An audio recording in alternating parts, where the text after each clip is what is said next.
ಬೆಂಗಳೂರಲ್ಲಿ channel room ಕೊಡ್ತಾರೆ, ಅಲ್ಲಿ 3 ವರ್ಷ ನಾವೆಲ್ಲ ಜೊತೆಲಿ ಇದ್ದಿದ್ದು. ನಾನು ಅವನು ಒಂದೇ ರೂಮ್ ನಂಬರ್ 8 ಜೊತೆಲಿದ್ದು. ನೋಡಿ, ಅವನು ಒಂದ್ ಮೆಹಂದಿ ಶಾಸ್ತ್ರಕ್ಕೆ ಹೋಗಿದ್ದಾನೆ ಅವ್ರ ಫ್ರೆಂಡ್.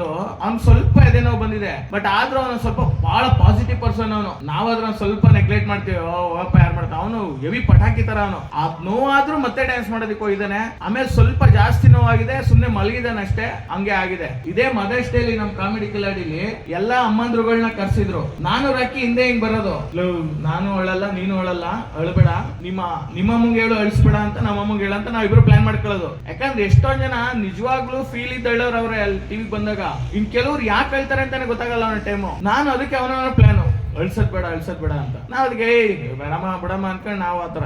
ಇವಾಗ ಏನಾಗಿದೆ ನೋಡಿ, ಅದೊಂದು ಆತ್ಮ ಅನ್ನೋದ್ ಪಾಪ ಅವನಿದ್ರೆ ಅವ್ರ ಅಮ್ಮ ಅವ್ರ ತಂಗಿ ಹೇಳ್ತಿದ್ರೆ ಅವ್ನಿಗೆ ಎಷ್ಟು ಪಾಪ. ಒಂದು ದಿನ ಟಿವಿ ಶೋಗೆ ಅಳಿಸ್ತಿರ್ಲಿಲ್ಲ ಅವನು. ಸೊ ಕಾಮಿಡಿ ಕಿಲಾಡಿ ಆಗ್ಲಿ, ರಕ್ಷಿತಾ ಮ್ಯಾಮ್ ಆಗ್ಲಿ, ಭಟ್ರ ಆಗ್ಲಿ, ಯಾರೇ ಆಗ್ಲಿ, ಇವತ್ತು ಉಡುಪಿವರೆಗೂ ಹುಡಿಕೊಂಡು ಹೋಗ್ಬಿಟ್ಟು ಅವನು ಡಫನ್ ಎಲ್ಲ ನೋಡ್ಕೊಂಡ್ ಬಂದ್ರು ಅಂದ್ರೆ ಅದೊಂದು ಗಳಿಸಿದ್ದು. ಬಟ್ ನಾನ್ ಹೋಗ್ಲಿಲ್ಲ, ಯಾಕಂದ್ರೆ ನನ್ ಜೊತೆ ಇರೋನ್ನ ಸುಟ್ಟಾಕಕ್ಕೆ ನಾವ್ ನೋಡಕ್ ಆಗಲ್ಲ. ಒಬ್ಬೊಬ್ರಿಗೆ ಧೈರ್ಯ ಇರುತ್ತೆ, ನಮ್ ಕೈಲಿ ಆಗಲ್ಲ. ನಮ್ ಜೊತೆಲೇ ತಿನ್ಕೊಂಡು ಆತರ ಇದ್ಬಿಟ್ಟು ಆಗಲ್ಲ. ಸೊ ಅದರಿಂದ ಆಗಿರ್ಲಿಲ್ಲ. ಅದೊಂದು ನೋವಿನ ವಿಷಯ ಇವತ್ತು ಹೇಳ್ಬೇಕಂದ್ರೆ